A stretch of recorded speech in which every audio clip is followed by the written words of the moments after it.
Hello and welcome to the Soundstage Audiophile Podcast. In this second season of the show, host Jorden Guth is joined by a new guest each episode who knows something about hi-fi that Jorden doesn't. And who knows, while he's learning about all of this, you might learn something too. So with no further ado, here's Jorden and this week's guest. Hello and welcome to the Soundstage Audiophile Podcast. Today we have David Mascioni with us from McIntosh Group. David is the global director of brand marketing for McIntosh and the driving force behind one of the coolest locations in hi-fi, the McIntosh Townhouse. Welcome, David. Thank you for having me, Jorden. So to get started, there's a lot of really cool stuff that's going on with McIntosh Group, and there has been for quite some time. But to get started, I want to learn a little bit more about you. So how did you originally get into hi-fi, and how did that journey kind of take you into your position at McIntosh? Actually, let's start when I was a kid. So I'm in my mid-30s. So my dad, of course, had a fantastic sound system at home. And I do remember, like many of us, if not all of us, of spending great moments in my living room with my family, listening to music. But then a huge gap happened when I was in my 20s, when actually hi-fi totally disappeared from the spectrum. And iPods, headphones were kind of my only channel for great music, simply because I was also living in a tiny apartment in New York City when I moved here. So hi-fi in New York City is usually, a little bit polarizing because you need some more space. And the experience center we used to have was my reintroduction. I actually walked in the previous experience center for McIntosh Group as a guest. And that was my reintroduction, my entire whoa moment of, whoa, I thought I was listening to music. And now I'm surprised. Now I'm introduced to a new realism of what music could be. And that's what actually also my reintroduction to hi-fi created is a desire for me to work within hi-fi immediately. And I joined McIntosh Group the week after. That is unbelievable. I had no idea that it was that. I thought you were in the hi-fi world and going into that, but this was like you said, the wow moment. Yeah, it was. I was right before this. I worked in tech, so I've always been in marketing, but in tech and in luxury, and then in hospitality. And so walking into the experience center of McIntosh Group, literally a few months after the open, I was like, this is my new home, and I'm going to work in this industry, and I need to do something with those brands. That's amazing. Now, when you walked in there, was it a particular system or a particular song, or was it the entire environment of the space that kind of drew you in? Or do you remember? I remember very well, actually. It's totally ridiculous. When I entered, the first thing I saw from McIntosh was a pyramid of MC611 amplifiers. Okay. So about 8 of them stacked as a pyramid. It was kind of a design element of the previous space. And I remember looking at it with a needle moving. And I was like, wow, is that powering the entire house? I didn't really know much. And it was just a good moment. And my first introduction was definitely from a design and a visual standpoint. And then when I actually walked up the stairs, I had the chance to listen to the system. And then, like all of us, you get slammed. And wow, I want one more. I want one more. I want another song. I want to listen to that album, and you go down the rabbit hole. Oh, that's amazing. Now, for those that haven't been to the previous townhouse, you mentioned walking up the stairs. So I just kind of want to set the stage a little bit. When you walked in the door, and it's a very unassuming door on a New York street originally, but you walked in the door, and the first thing you saw was actually a swimming pool behind a desk. And then there was multiple layers, and each of those layers had, or each of those levels, I should say, had kind of a different role in kind of showcasing the different products.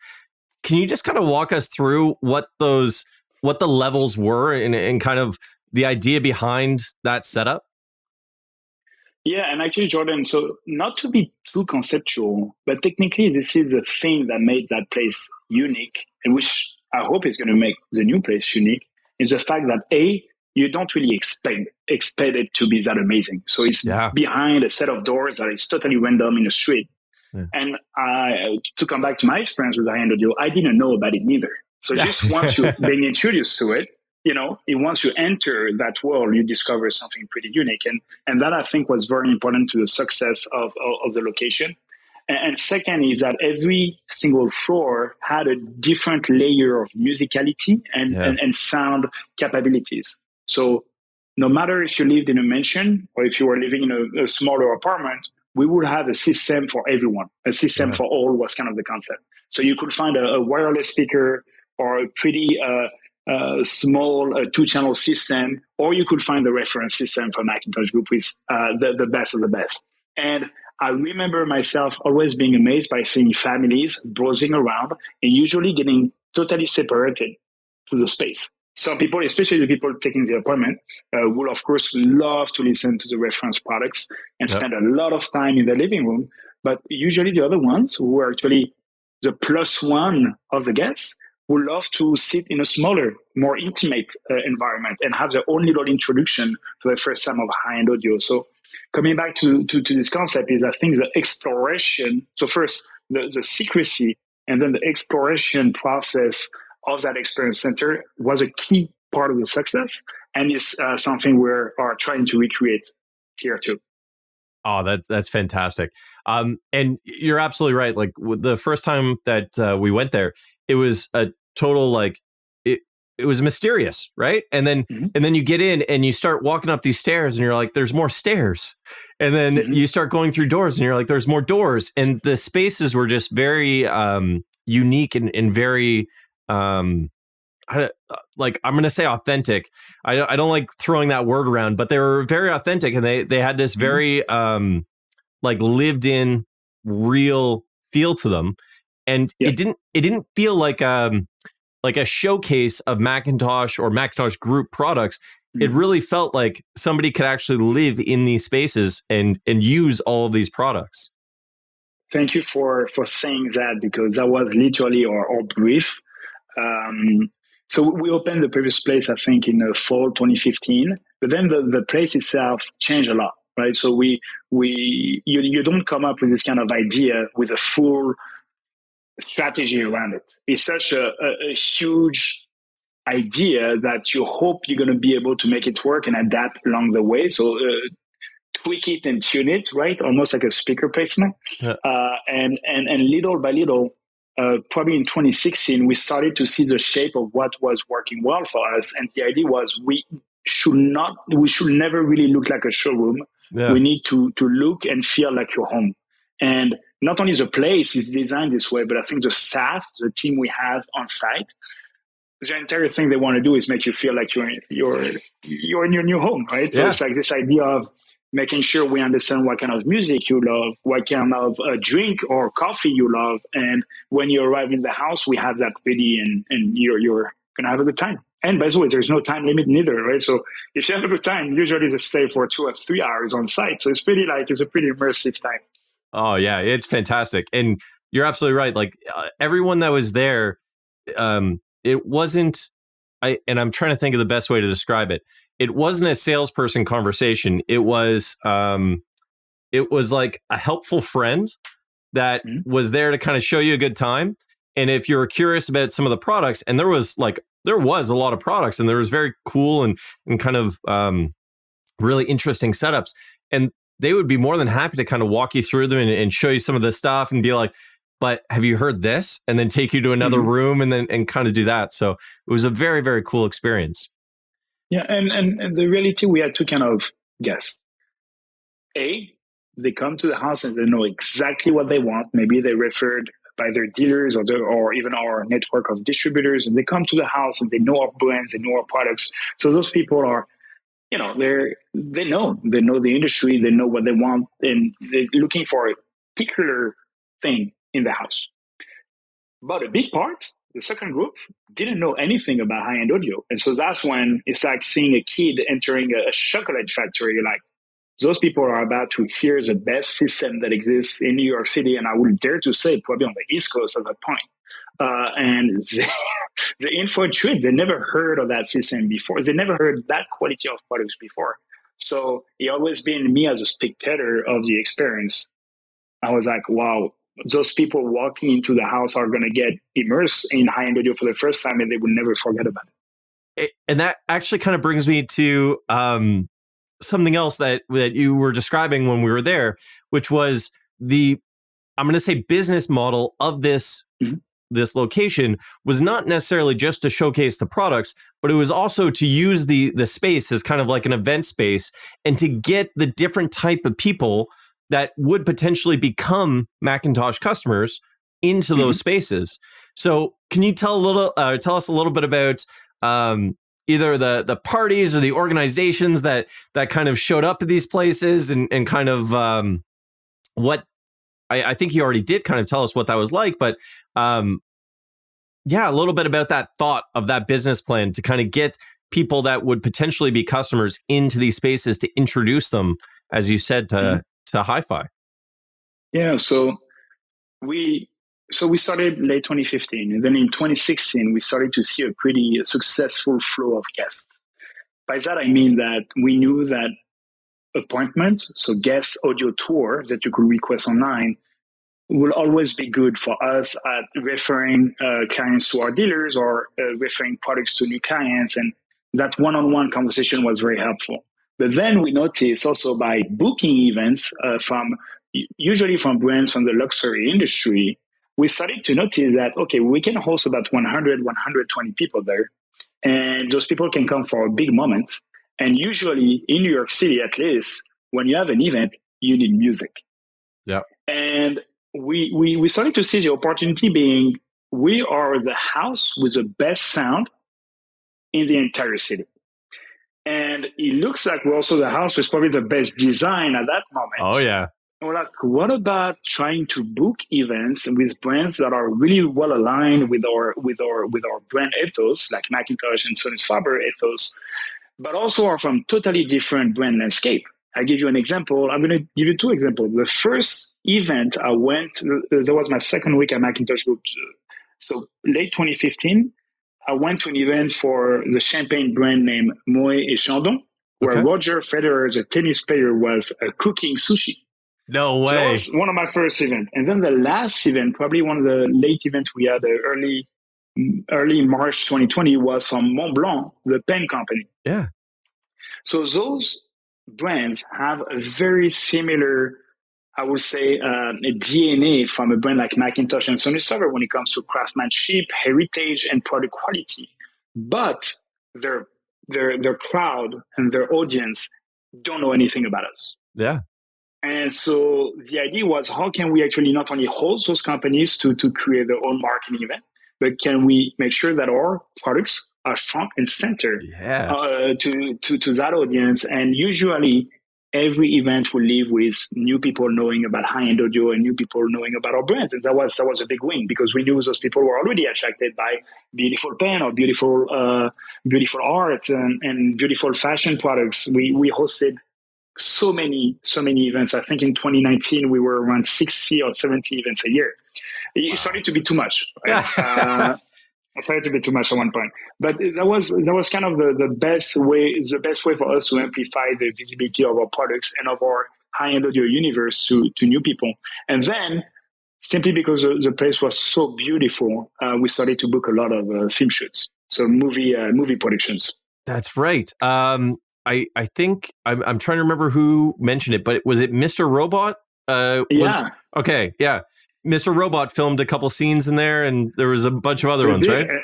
What a scene, by the way. I think it's, I don't remember which season. I think it's that season 2, but that's a scene where they walk in the space, and that space becomes their new hacking center. Yeah. And then you have someone living there, and they hack the entire space, and they hack the McIntosh system in the scene. And that was such a great production. I mean, in New York City, we have a lot of top-of-the-line movie production, and those people come with an experience. It's pretty, first of all, impressive. Yeah. They come and recreate a space within the space, and they're in and out with such efficiency. So yeah, we hosted a few over there, and all of them were also fantastic experience fantastic experience to host those kind of production, but also to simply showing our brands through the big movie channel. Now that that business model essentially made it make sense for you to continue on with this townhouse. And you mentioned that you kind of McIntosh was iterating. It wasn't the initial idea to host events and do all this stuff. Can you share a little bit about like the original thought or kind of the original idea and where you saw that going? It was office space as well, right? There was So I mean, let me tell you about the legend.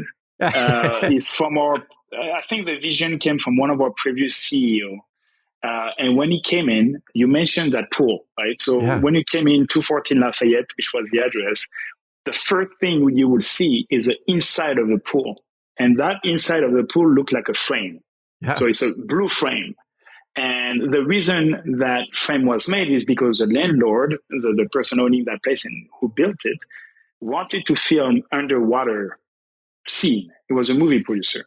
So he would put a camera there, and this way he could, in New York City, record underwater scene for any kind of production. No way. Now, of course, when we took over, there were no more production for underwater scene, but that window within the pool stayed there.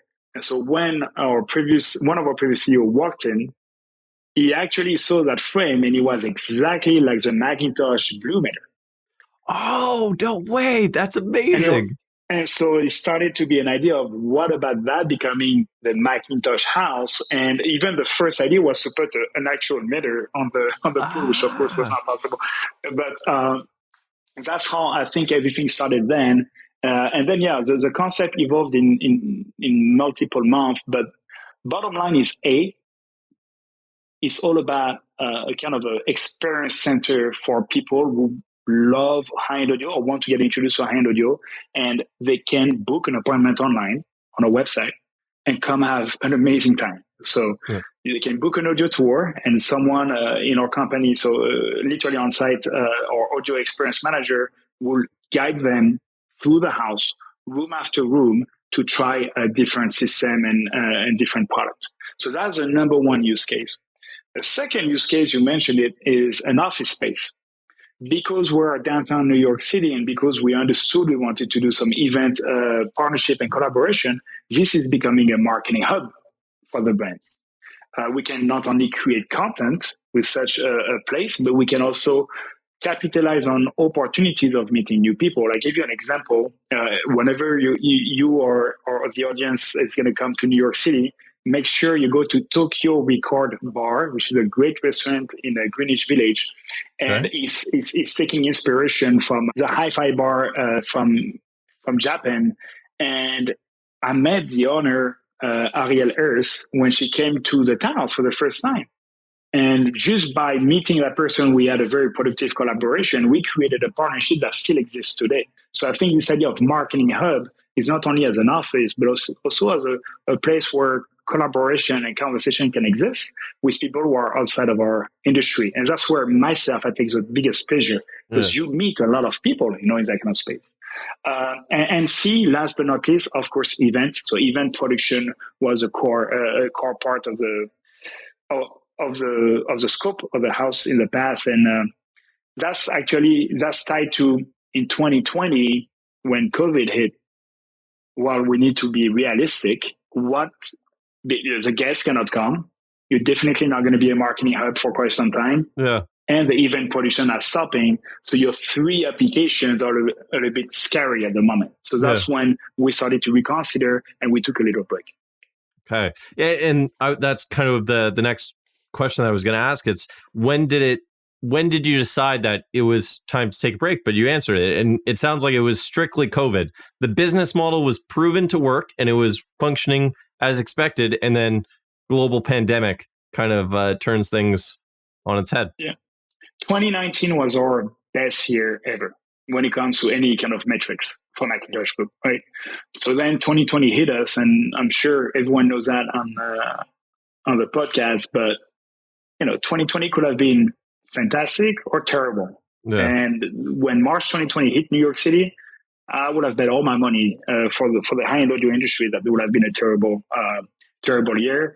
And the fact is, all of a sudden, we started to see the tide turning rapidly, despite having our factory closed and everyone working from home, we started to see the amount of orders and the desire for our products spiking up because people were, stuck at home. People were stuck at home, were not traveling, they were not dining out, they were not taking vacation. Yeah. They decided to actually enjoy life at home. And that's when we started to see the amount of order really, really increasing. Yeah. And we had to focus on that. And we could not, we simply were not as big of a company where we can do everything that we are dreaming of. We had to focus on supplying demand. We had to focus on making sure that the customers that wanted to receive our products were being satisfied. So we removed, we took a drastic decision. I would say we need to focus on that. The marketing of the house, the townhouse itself, we can take a pause. And then, of course, lease renewal, all of that happening at the same moment. We decided it was fair to take a pause, and we took a 2-year pause. And so was the intention always that the townhouse was coming back, or was there ever a moment where you're like, we don't know if we're going to do this again? Listen, I don't know if you ask this question to different people in the company, you might get different answer. But if you ask me, you bet we will reopen. Yeah, for sure. And after the pause, and maybe not everyone knows about it, is I guess by the time this airs, the new townhouse will have been opened. So we can kind of talk freely about the fact that the new townhouse is currently in the process in the final stages of getting suited up and ready to go. What made kind of now or the last few months the right time to hit the pause button or the play button again and start again? The first step was to find the space. Now, the previous place, right? Yeah. So this is your benchmark. For those that can't see, it's very, very high. Yeah, exactly. Type World of McIntosh on Google and you will see the pictures, but the benchmark was insane. So I actually think I could become a real estate agent in New York at this point because I toured about 50 to 60 locations with my colleagues over the past 2 years. And so finding the space was a very difficult process, not only because of the real estate craziness that happened over the past 2 years in New York, but also simply finding the right criteria. Despite the previous place being beautiful and perfect from a feeling standpoint, it came with a set of problems, acoustically speaking, for instance. That was our first try. So if you remember the ballroom that we used to have on I think the third floor, acoustically speaking, this is probably not the best room to demonstrate your high-end audio product with on the right, you have a full glass, and on the left, you have a brick wall, and you have 12 feet of floor to ceiling. We started to look at the criteria, and what we needed is we need to make sure that acoustically that makes sense. Okay. We need to make sure that we are in the right place for our guests to come easily. And we need to make sure that there is a few things we always dreamed to have at the previous townhouse that we didn't have. And that are two things. A home theater. Oh, nice. Right? We needed a home theater at the previous place already. And so we improvised one with a screen. And so the main 2-channel system was becoming a home theater. But now we found a space where we can really demonstrate the breadth of our custom integration portfolio. So that it is for McIntosh or Sonus Faber, we are building a reference home theater in downtown New York. And they're building it as we speak because the house is shaking. And it's very much, for me, one of the best home theater experience I listened to. And so that was the first requisite. The second was parking garage. Oh, wow. Yeah, there was no parking at the last spot. I forgot about that. There were none. And come on, I mean, McIntosh and Jeep built such a successful relationship since, I think, late 2018, 2019, and Sonus Faber and Maserati now. Yeah. And McIntosh Group is really pushing into this automotive landscape. Yeah. So we need that to be a part of the experience. If you come to the house, you not only need to see our 2-channel experience and offering, but you need to see our home theater offering. You need to see our automotive offering. And you need to go on the rooftop and see our outdoor offering. Yeah. So I think finding that place was super complicated. And actually, it just happened that we found it in March. And in March, when we had the conversation, everything started to click. Okay, how many listening rooms do we have? Can we really build the home theater we want to do? Are we sure we can fit a Grand Wagoneer or a Brecalle from a certain parking garage? And we looked at the overall plan and we're like, okay, this is the place. Just a fun anecdote. When you bring the best of the best from McIntosh or Sonus Faber from an audio standpoint in a house, you also need to be careful of your neighborhood, because you simply cannot give a demo at 2 p.m. or receive an event until 11 p.m. without making sure that you're not simply going to receive complaint. Yeah. And so that was one of the criteria that was the most complicated. We toured fantastic penthouses, for instance, in New York City, but we knew that the second we will turn the volume up, we will simply bother the phone calls, immediately. So it was very hard to find it, and I think now we're in a very good place. I mean, we're opening Thursday, so I hope we are. But we're in a very good place. And this place, from an acoustic standpoint, is definitely an upgrade. You'll say it by yourself. Is we were able to, one of my colleagues, Will Kine, the infamous Will Kine from McIntosh Group, who's for me one of the most knowledgeable person when it comes to speaker. He said that the worst room we have here sounds like better than the best room we used to have at the previous place. Oh, no way. And so for me, when Will Kine says this, I'm like, yes, we found a spot. No? Oh, that's amazing. So yeah, that's actually a really good point. The previous location didn't have a parking garage. It did have an outside space that was absolutely gorgeous. Is there any other new additions to this new space that might be a little bit different than the previous space or anything like that? Yeah, so we have 3 outdoor spaces now. You may know that Sonus Faber released this year their Aster collection, so a collection of outdoor speakers. So it was important for us to integrate that within the experience. So now you have 2 terraces and 1 rooftop in the house. We have a piano in the house. So something we didn't have before. We did a partnership with a fantastic French startup named Alpange that reinvented the way they actually create a digital piano experience. So that's going to be a new exciting piece. And yeah, so we have 6 floors and a rooftop. So it's actually, if you look into the architecture, it seems larger than the previous space. Yeah. It's technically exactly the same, but there's more rooms. So when you want to explore, coming back to this idea of we want our guests to feel like they are in a chocolate factory of audio, they are going to be in a long tour because you have many, many rooms to explore. That's amazing. I'm excited to one day be the kid in the chocolate factory exploring the different rooms. With that, we're going to take a quick little break. And right after the break, we'll kind of talk more about this new townhouse, some of the technology and products coming from the McIntosh Group, and go from there. Be right back.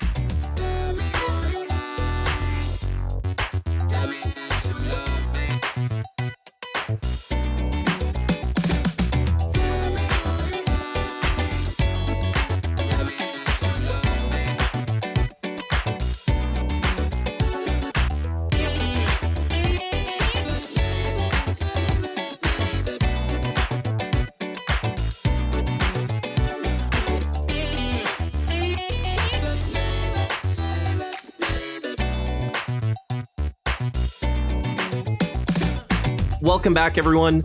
Just before the break, we were talking about the feeling of exploring the McIntosh townhome, kind of like a kid in a chocolate factory, and kind of the excitement and seeing all the different pieces that are there. The question that kind of comes to mind here, David, is why is it important to demo products in this way? Like, no one else in the industry does this. When you think about other audio companies, you think of either like a showroom in a very business space or maybe some experience centers, but nothing quite like this. Like, why is it important that McIntosh does this, and why is it different? Why does no one else do it this way? So to start with, first, what is a key difference? The key difference is that, and you mentioned that, Jordan, is when you enter, audio is integrated, but it's not front and center everywhere. Yeah. So we have fantastic design partners We have fantastic tech partners. We have books. We have a bottle of wines. We have a lot of things around the house that's going to make you feel first and foremost in a home. And then you're going to notice the audio, of course. Yeah. But I think the key difference is the fact that we are trying to show you how that could be integrated in the best way and shape possible. But we're not going to force that onto you, because you might simply be interested in the design. You might be simply be interested in art. Yeah. And we know you will always listen to your music. But we don't want to force that onto you. Yeah. Now, I think from an industry standpoint, the biggest opportunity, and I was talking about myself, right? When I discovered McIntosh was the townhouse, is the fact that I think there's a lot of people over the past 20 years, I was one of them, that we got marketed by other brands that I will not name. And for us, the definition of high-end audio was simply false since the beginning, right? So when you buy those AirPods, when you buy those products, this is the best. If you don't know better, this probably is the best in your entourage, or this is the best in your network, and it's good enough. Yeah. But it's okay. I'm going to do a weird analogy. I hope it's going to be okay. As a French guy, I started to drink my first glass of wine probably around 15, which is late already in France. But my first glass of wine, I was 15. But then my greatest glass of wine was probably in my late 20s. And then I started to build a palate. And then I understood that a glass of wine I drank when I was 15, that's not as good as what really a glass of wine could be. And I think that introduction in high-end audio is complicated nowadays. We're so behind when it comes to visibility versus more mainstream brands and mainstream products. So this idea was, we need to make sure that anyone that comes in, if they don't know about it, at least they need to listen a little bit. Yeah. If we can make anyone listen to our products, I know they will not forget the moment. And that was a proof of concept. The townhouse was a huge risk. When you think of, we're all familiar with high-end audio brands. We're not the biggest marketing budget in the world, right? When it comes to other industries. But the townhouse is a big investment. So the proof of concept was, can we make sure that people, maybe they don't want to buy, it's okay. Maybe we're not going to get a sale out of it immediately, it's okay. Can we make sure when they leave, they are inspired and they know that high-end audio exists? And if we can do that, it's a win on the long term, because one day they would know about us and one day they will probably come back to us or to another brand. It's okay. The goal is to grow the industry and make sure that people know about high-end audio when they leave the door. It's absolutely incredible. I love that. Kind of continuing on this idea of it being a chocolate factory, walk me through. Give me a little bit of like a virtual tour of this new space. You walk in the door. What do you see? So first, you need to go on the website, right? Okay. So because I think the experience starts online. We are going to send you a questionnaire. And that questionnaire is going to ask you a question, of course, about time, date, blah, blah, blah. But most importantly, it's going to also ask you about what you have. Are you familiar with our products? What kind of music do you like? Do you have a favorite album or favorite band that you would like to listen to? What's your favorite drink? And so the idea is that once you come in, we already know how to give you an amazing time. It's a little bit kind of it's not going to be a custom-made experience every time simply because of capabilities, but we're trying to make it as personal as possible as soon as you walk in. And the first introduction when you walk in is that we bring you to the second floor, which is a grandiose kitchen, and we're going to serve you either a coffee or a drink, and we're going to talk with you. We're not acting as a showroom or a retail floor plan where we're getting into product. We're first getting into conversation. So we have actually someone on site that used to be, and still our townhouse manager. So he used to be the townhouse manager of 214 Lafayette, and now he's a new townhouse manager of our new experience center. And his name is France. He has 25 plus, I wouldn't even say 30 years in hospitality. Yeah. And he's here to make sure that the hospitality side of things is as good as if you were walking into one of the best hotels in the world or one of the best restaurants in the world. So that's kind of first and foremost, hospitality. And then once you're ready, we're going to guide you through we're going to bring you on the top floor, the fifth floor, And we're going to get a little journey down, depending on how much time you have. You're going to try your reference product first, then have a more intimate session. So we have a jazz room on the fourth floor. We have a disco room. So what we try to do is create different music genre per room and pair them with the system. And so once you're done with those intimate rooms, you're going to come on the third floor. On the third floor, we are building a vinyl library. So we're distributing project audio system in the US, which make some of the best turntable. And so what we built is 2 stations with 3 turntable and records everywhere. And we have a partnership with Habis headphones. Okay. And so someone can literally listen to records for as much time as they want on different turntable and test not only the records and the headphones, but of course test the turntable. Second floor, top of the line, best of the best. That's where you're going to find the big MC 2.1K from McIntosh, XRT 2.1K reference speakers. That's where Suprema from Sonus Faber will be displayed. We're talking about the best of the best. And hopefully, if you're interested into movie, the home theater is going to be a special place.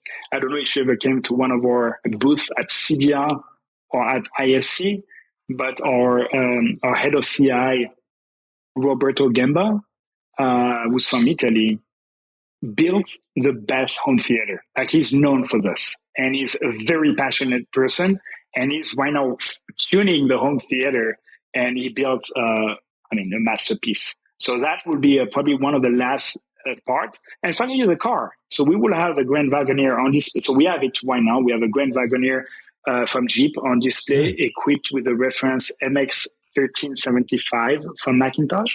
The idea is that you can A, try the system in the car, but B, we can also find ways in future activation to use the car as a transportation hub. Oh, interesting.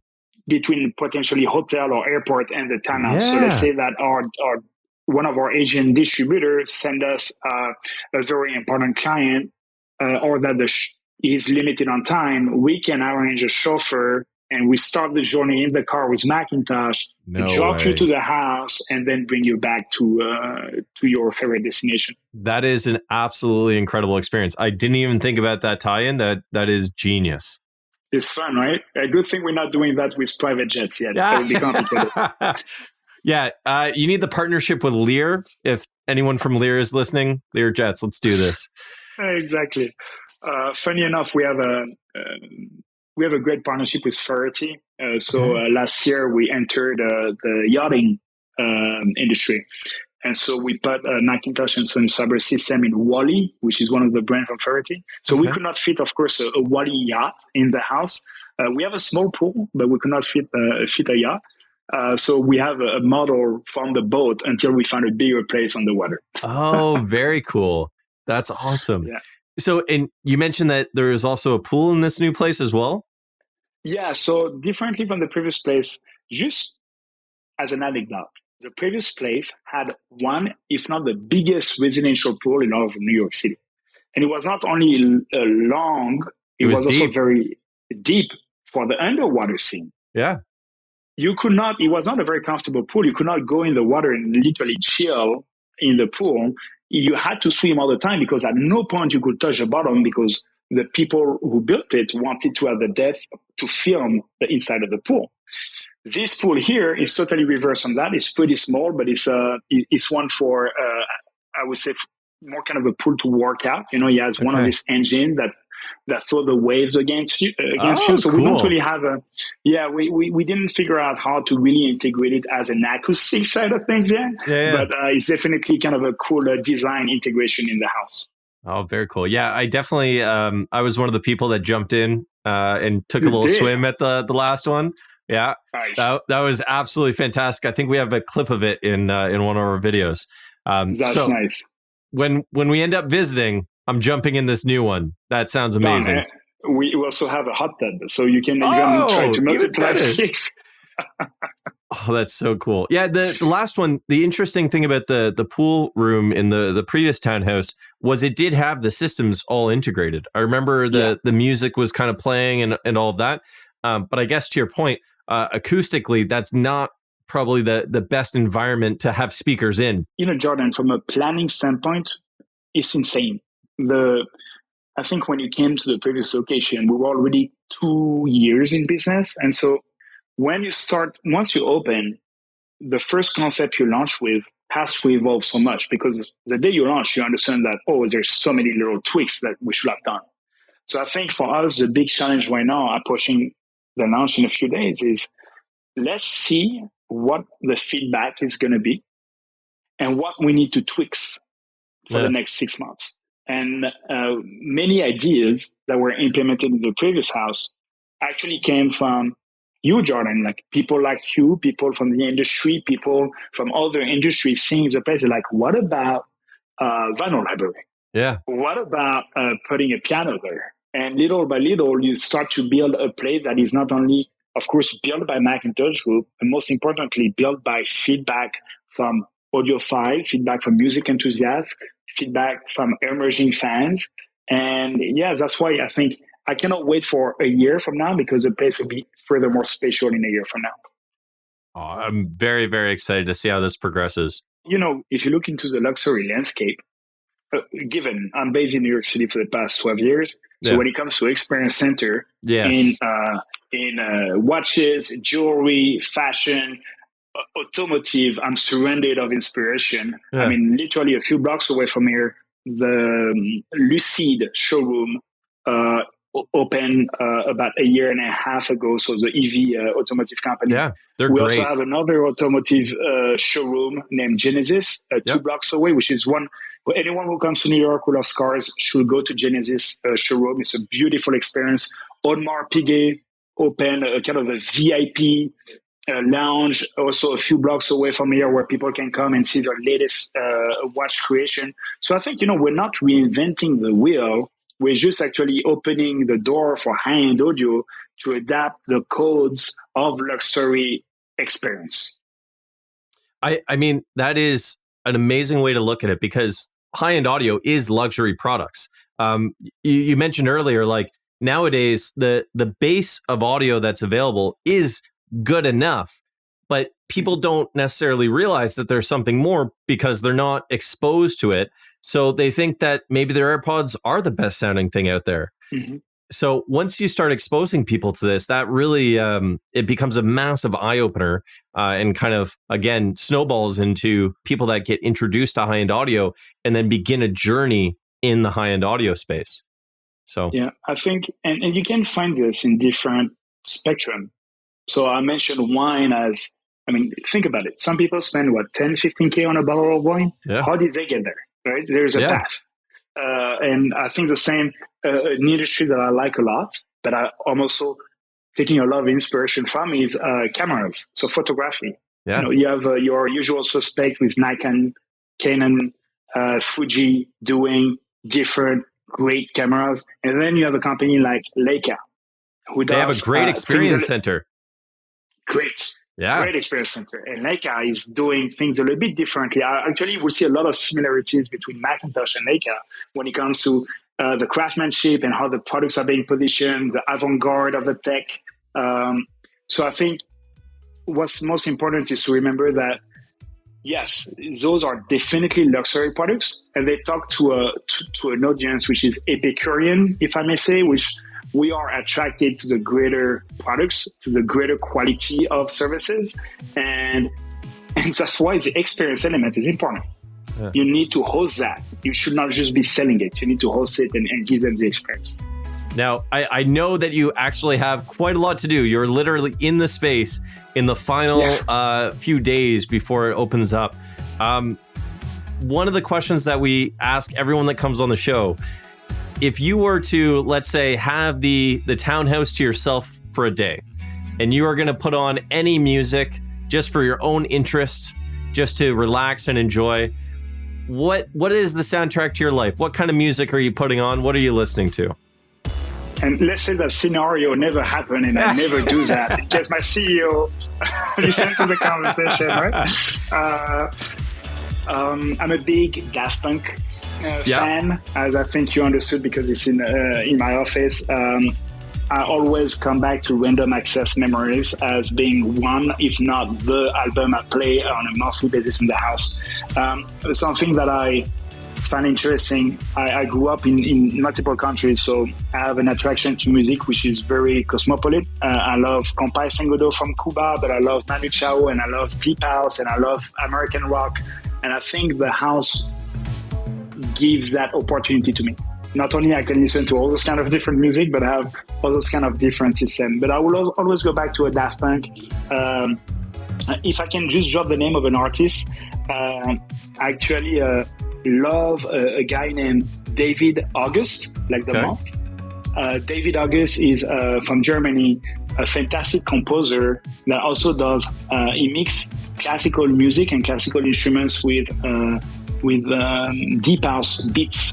And so that's something that I love to listen in the house, because it gives you that melodic inspiration, but at the same time, the strength of simply great deep house. And I strongly recommend anyone to try it and let me know what I hope they're going to like it. Oh, that's amazing. Awesome. And in closing, if people are looking to book or kind of curious to learn more about the McIntosh Group or the Townhouse, where would you send them? What would you recommend to them? So the new name is House of Sound. House of and Sound. The website is houseofsoundnyc.com. The reason we changed the name is we wanted to be more encompassing for all the brands under the McIntosh Group umbrella. World of McIntosh was giving too much light on the blue matter, I should say. houseofsoundnyc.com will be live on Thursday. And what's very important for me is for people to understand anyone can book a tour.